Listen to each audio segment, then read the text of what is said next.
नमस्कार दोस्तों, मैं डॉक्टर वी के प्रसाद, होम्योपैथिक फिजिशियन, लाल मार्केट, गैंगटोक।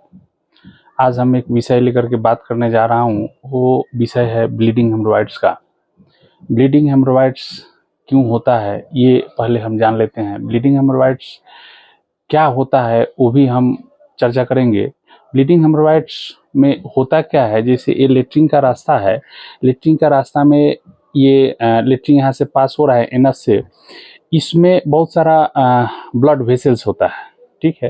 वो ब्लड वेसल्स में स्वेलिंग आने से जब हार्ड स्टूल पास होगा तब उसमें छिल जाएगा। छिलने से वो ब्लीडिंग स्टार्ट हो जाता है। और एक दूसरा समस्या क्या होता है कि इंटरनल ब्लाइंड हेमorrhoids। इंटरनल ब्लाइंड हेमorrhoids में क्या होता है, ये मलद्वार है, नीचे में मलद्वार हो गया, ये आपका रेक्टम हो गया। रेक्टम के अंदर आपका मांस बन जाता है। मांस जब हार्ड स्टूल पास होता है उस समय उस पर प्रेशर पड़ता है। प्रेशर पड़ने से उसमें स्क्रैच हो जाता है। स्क्रैच होने से ब्लीडिंग स्टार्ट हो जाता है। ब्लीडिंग होने से उसमें दर्द और जलन भी स्टार्ट हो जाता है।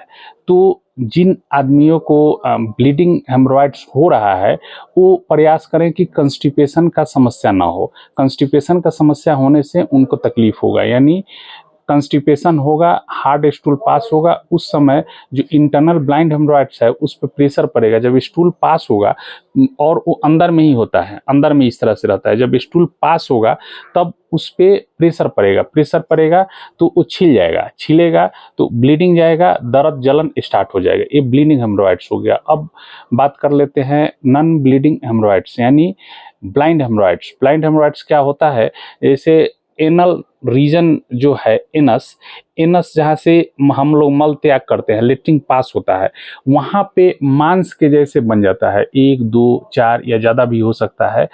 वो जनरली आपको समस्या पैदा नहीं करता है, लेकिन धीरे धीरे ग्रोथ होता है।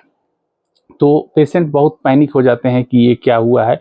ये टोटली आपका चिंता करने वाला समस्या नहीं है। इसमें आप दवा खाएंगे, होम्योपैथिक में दवा है, खाएंगे तो वो परमानेंट क्यूर हो जाएगा। उसमें मांस केवल बना रहता है। जब आप अदुआ का ज़्यादा प्रयोग कर लेते हैं या गरम मसाला का ज़्यादा प्रयोग कर लेते हैं, उस कंडीशन में वहाँ पे उसमें स्वेलिंग महसूस आप करेंगे और उसमें पेन भी महसूस कर सकते हैं। तो जनरली पेनफुल होता नहीं है वो। उस कंडीशन में होम्योपैथिक दवा है, आपको अस्कुलस हिप 30 सुबह शाम आप खाते हैं तो कुछ ही महीनों में देखेंगे कि वो जो अंगूर के जैसे दाना बना हुआ है लेट्रिन के चारों तरफ, वो सूख जाएगा।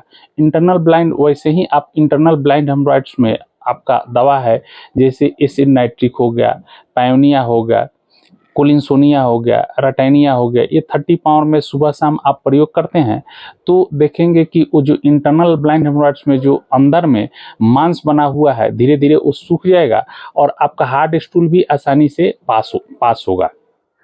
उसके साथ साथ ही हम बात कर लेते हैं जैसे prolapse of rectum. Prolapse of rectum को भी बहुत सारे आदमी ये समझते हैं, बहुत सारे पेशेंट ये समझते हैं कि वो पाइल्स ही है। पाइल्स नहीं है। प्रोलैप्स ऑफ रेक्टम एक अलग समस्या है। उसमें क्या होता है, रेक्टम है, मलद्वार है, जहाँ मल स्टोर होकर के रहता है, ये अपने जगह से नीचे आ गया है, यानी निकल गया है।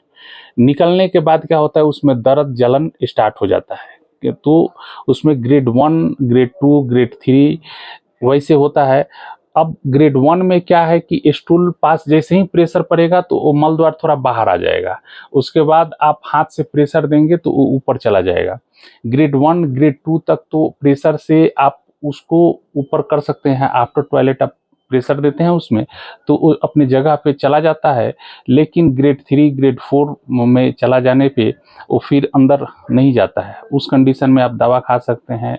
सीपिया 30 सुबह शाम करके अगर खाते हैं और उसके साथ पोडोफाइलम सुबह शाम आप करके खाएंगे तो बहुत ही जल्द रिजल्ट देखेंगे कि आप 2 महीना, 3 महीना, 4 महीना जाते जाते वो ठीक अपने जगह पे चला गया। उसमें अब होता क्या है, जैसे मलद्वार है, मलद्वार में बहुत सारा लिगामेंट से वो पकड़ के रखता है, जिसकी वजह से वो अपने जगह पे रहता है। जैसे वो लूज होता है उस कंडीशन में वो नीचे आ जाएगा। तो वैसे जिनका प्रोलैप्स ऑफ रेक्टम वाला समस्या हो गया, यानी मलद्वार अपने जगह से थोड़ा नीचे, लेट्रिन के रास्ता से नीचे निकल जा रहा है, उस कंडीशन में आप देखेंगे कि कोई जो पेशेंट खांसता है तो खांसने वाला कंडीशन में वो नीचे जाएगा, या लेटरिन के लिए जब प्रेशर देता है उस कंडीशन में वो नीचे जा रहा है।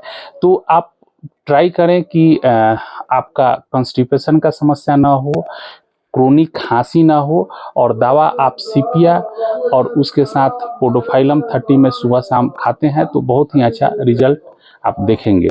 और इसी के साथ ज़्यादा बेटर ये होगा कि आप कोई एक्सपर्ट होम्योपैथिक डॉक्टर से कंसल्ट करके उसके सुपरविज़न में आप ट्रीटमेंट लेते हैं तो ज़्यादा बेस्ट रहेगा। धन्यवाद।